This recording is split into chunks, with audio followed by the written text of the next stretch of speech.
Damn it. ఏంటిటా కుండబద్దలు కొడతా అట్ట. నమస్కారం, కుండబద్దల్ ప్రేక్షకులకి స్వాగతం. నేను గౌతమ్ కాటా. ఈ వీడియోలో నేను మీతో చెప్పాలనుకునే అంశం, మన ఆంధ్రప్రదేశ్ రాష్ట్రంలో జరిగిన ఒక పెద్ద మద్యం కుంభకోణంలో మెయిన్ కల్ప్రిట్గా ఉన్న ఈ బ్రెవరేజెస్ కార్పొరేషన్ లిమిటెడ్కి జగన్మోహన్ రెడ్డి హయాంలో ఎండీగా ఉన్న వాసుదేవరెడ్డి పరారీలో ఉన్నాడు. ఆయన మీద సిఐడి కేసులు పెట్టింది. ఆయన కొన్ని ఫైల్స్ని, హార్డ్ డిస్కుల్ని మాయం చేసే క్రమంలో ఆయన తీసుకుని వెళ్తూ ఉండగా అక్కడ లోకల్గా ఆఫీస్ దగ్గరలో ఉన్న గ్రామస్తులు చూసి పోలీసులకి సమాచారం ఇవ్వడం మూలాన ఆయన వెంబడించారు. ఆయన అప్పటికే హైదరాబాద్లో తన ఇంటికి వెళ్ళాడు. ఆ ఇంట్లో సిఐడి సోదాలు కూడా జరిపింది.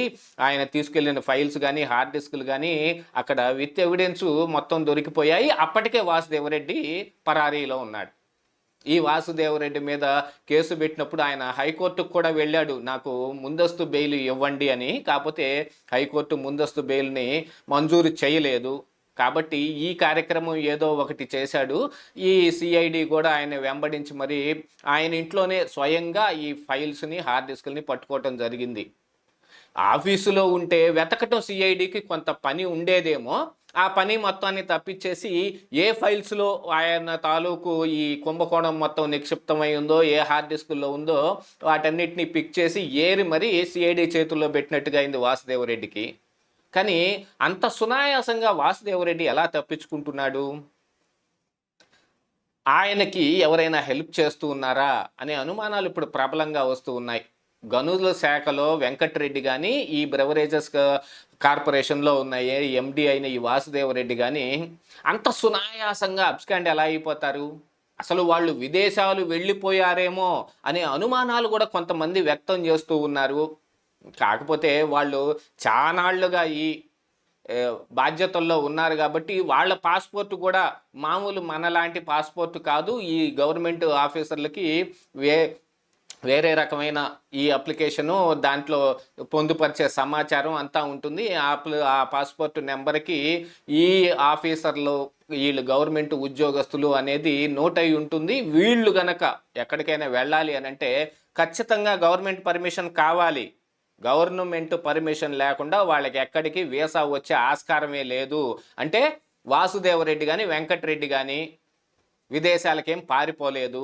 వెళ్తే సమాచారం ఎక్కడొక చోట నుంచి బయటకు వస్తుంది, వాళ్ళు ఇండియాలోనే ఉన్నారు అనేది రూఢిగా ఇక్కడ తెలిసిపోతుంది. కానీ మరి వాళ్ళు ఎంతకాలం దొరకకుండా ఎలా ఉన్నారు పోలీసులకి అనంటే, నిన్న మొన్న వచ్చిన కొంత సమాచారం ప్రకారంగా చూస్తుంటే ఈ కూటమి అధికారంలోకి వచ్చిన తర్వాత ఐపీఎస్లో కొంతమందిని, సునీల్ కుమార్ లాంటి వాళ్ళని, సంజయ్ని, లేకపోతే పిఎస్ఆర్ ఆంజనేయుల్ని, ఇలాంటి ఒక 16 మందిని వాళ్ళని విఆర్లో పెట్టి పక్కన పెడితే వాళ్ళు ఆఫీసుకు కూడా రాకుండా ఇళ్లల్లో ఉండి వేరే రకమైన పనులు కొన్ని చేస్తూ ఉన్నారని. అంటే ఇప్పుడు ఎవరి మీద అయితే కేసులు ఉన్నాయో దాన్ని విచారణ చేస్తున్న వాళ్ళందరూ ఆల్మోస్ట్ ఆల్ వీళ్ళందరూ హయ్యర్ గ్రేడ్ ర్యాంకుల్లో ఉన్నారు కాబట్టి ఆ కింద సబార్డినేట్లే ఉంటారు. ఏదైనా ఒక రోజుకు మళ్ళీ వీళ్ళు తిరిగి పదవుల్లోకి వస్తేనో, వీళ్ళ విధులు నిర్వహించడానికి వీళ్ళకి ఏదైనా విధులు అప్పచెబితేనో మన మీద ఏడ కక్ష పడతారో అనే ఉద్దేశం కొద్దీ కొంతమంది విచారణ అధికారులు లొంగిపోయే అవకాశాన్ని వాళ్ళు అదునుగా తీసుకొని ఆ విషయాల్లో ఏలు పెట్టి గెలుగుతున్నారని మొన్ననే డీజీపీ గుర్తించి వాళ్ళందరికీ మెమో కూడా ఇచ్చాడు. మీరందరూ డీజీపీ ఆఫీస్కి వచ్చి పొద్దున్నే 10 గంటల నుంచి సాయంత్రం 6 గంటల వరకు ఇక్కడే ఉండండి, మేము ఎప్పుడు ఏ అవసరం వచ్చి మీకు ఏ విధులని అప్పచెబితే అవి చేయటానికి సిద్ధంగా ఉండండి అని మెమో కూడా ఇవ్వటం జరిగింది. కేవలం వాళ్లే తప్పించే ప్రయత్నం చేస్తూ ఉన్నారా, లేదా అసలు వాసుదేవరెడ్డి కానీ వెంకటరెడ్డి కానీ దాక్కొని ఉండటానికి, పోలీసులకు పట్టుబడకుండా ఉండటానికి రాజకీయంగా ఎవరైనా హెల్ప్ చేస్తూ ఉన్నారా అనే అనుమానాలు కూడా ప్రబలంగా వస్తూ ఉన్నాయి. కాకపోతే ఇది యాదృచ్ఛికం అని చెప్పుకోవటానికి లేదు. కానీ ఢిల్లీ లిక్కర్ స్కామ్ 100 కోట్ల స్కామ్ అయినప్పటికీ అందులో చాలామంది అరెస్ట్ అయిపోతారు. మనీష్ సిసోడియా 17 నెలలు జైల్లో ఉండాల్సిన పరిస్థితి వస్తుంది. కానీ ఆంధ్రప్రదేశ్లో ఉన్న లిక్కర్ స్కామ్ను మాత్రం కేంద్రంలో ఉన్న పెద్దలు పట్టించుకోరు. ఏమిటి కారణం? ఎందుకు జగన్మోహన్ రెడ్డి మీద అంత ప్రేమ ఎక్కువైపోయిందా వాళ్ళకి, అందుకే పట్టించుకోలేదా అనంటే కాదు అనేది ఇక్కడ సమాధానం.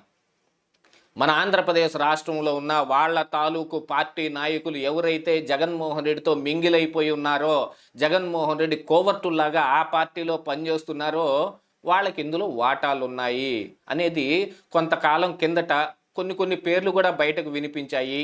అందులో ప్రబలంగా వినిపించిన పేరు జీవీఎల్ నరసింహారావు. ఆయనకి ఒక 40 కోట్ల రూపాయల ముడుపులు అందాయనో మరే ఇతర దీంట్లోనో చెప్పటం జరిగింది.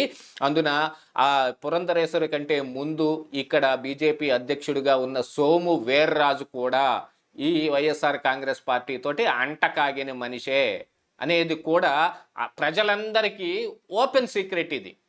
అటు పార్టీలకు కానీ ఇటు ప్రజలకు కానీ ఎవరికైనా సరే వాళ్ళతో కలవాలనుకుంటారు. విపక్ష పార్టీలకు కానీ ఫుల్గా ఓపెన్ సీక్రెట్, ఇందులో దాచిపెట్టుకోవటానికి ఏమీ లేదు.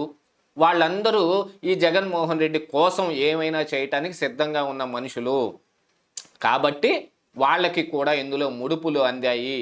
ఈ స్కామ్ని గనక బయటకు తీస్తే ఇందులో బీజేపీ కూడా ఇరుక్కుపోయే అవకాశాలు మెండుగా ఉన్నాయి అని తెలుసుకున్న తరువాతనే ఇక్కడ కూటమి ప్రభుత్వంలో వాళ్ళు కూడా ఒక భాగం అయి ఉండటం మూలానే ఈ ఢిల్లీ లిక్కర్ స్కామ్ లాగా దీన్ని బయటకు తీయకుండా 5 సంవత్సరాలు తాత్సారం చేశారు. ఇప్పుడు కూటమి అధికారంలోకి వచ్చిన తరువాత కూడా ఈ వాసుదేవరెడ్డి లాంటి వాళ్ళు, మరి ఇసుక మైనింగ్ స్కాములో బయటపడ్డ ఈ వెంకటరెడ్డి లాంటి వాళ్ళు ఈ సిఐడికి కానీ పోలీసులకు కానీ దొరకకుండా ఉంటున్నారు అని అంటే మరి వాళ్ళ హస్తం లేకపోయి ఉంటుందా అనే అనుమానం రాకపోదు కదా. ఖచ్చితంగా ఇక్కడ అనుమానించాల్సిన అవసరమే ఉంది. ఎందుకంటే ఏ పార్టీలోనైనా సరే ఎవరైనా సరే ఏ రాజకీయ నాయకుడైనా సరే శుద్ధ పూసలు కాదు. ఆ విషయం గుర్తుపెట్టుకోవాలి. ముళ్ళపూడి వెంకటరమణ ఎప్పుడో చెప్పినట్టుగా మంచివాళ్ళు చెడ్డవాళ్ళు అని వేరువేరుగా కుప్పలు పోసేం ఉండరు. అవకాశం దొరక్క వాళ్ళు మంచివాళ్ళుగా మిగిలిపోతారు, అవకాశం వస్తే చెడ్డవాళ్ళగా మారిపోతారు అన్నట్టుగా ఏ పార్టీ నాయకులైనా సరే బీజేపీ మాత్రం ఎలా అవుతుంది, ఎలా ఉంటుంది, ఈ రోజుకి ఇలా ఉంటుంది. మనం వాజ్పేయిని అద్వానీని చూసి వచ్చిన వాళ్ళం, ఇప్పుడు ఈ మోడీ అమిత్ షాలని ఎలాగా ఈ పార్టీ చేర్చుకుంది అని వాపోయేవాళ్ళు చాలామంది ఉన్నారు. కానీ ఇక్కడ కేవలం అవకాశవాదం ఒకటే కనిపిస్తూ ఉంది. ఇందులో బీజేపీ నాయకుల పాత్ర కూడా బయటపడుతుంది కాబట్టి వాళ్ళు అప్రమత్తమై ఢిల్లీ స్థాయిలోనే ఈ వెంకటరెడ్డిని కానీ ఈ వాసుదేవరెడ్డిని కానీ దాచి ఉంచారు. ఆ విషయం ఇప్పుడు అధికారంలో ఉన్న పెద్దలకు సైతం తెలిసి మరి ఈ పక్కన వాళ్ళతో కలిసి ఉన్న పార్టీల కోసమో వాళ్ళ స్నేహితుల కోసమో మెదలకుండా మిన్నకుండా ఊరుకుంటూ ఉన్నారు అనేది కూడా ఇప్పుడు చాలా రకాలైన వార్తలు బయటకు వస్తున్నాయి. వీటన్నిటిలో నిజం ఏది అనేది చెప్పాలి అని అంటే గనుక అది కూడా మీ అందరికీ బాగా తెలిసిందే. ఇందులో అవకాశం తప్ప వేరే ఏమీ లేదు. అవకాశం ఉన్నంత వరకు మూచిపెట్టటము, అవకాశం లేనప్పుడు వాళ్ళు బయటపడిపోవటము తప్ప ఇందులో వేరే విచిత్రమైన పరిస్థితులు ఏమీ నెలకొని లేవు ఇందులో.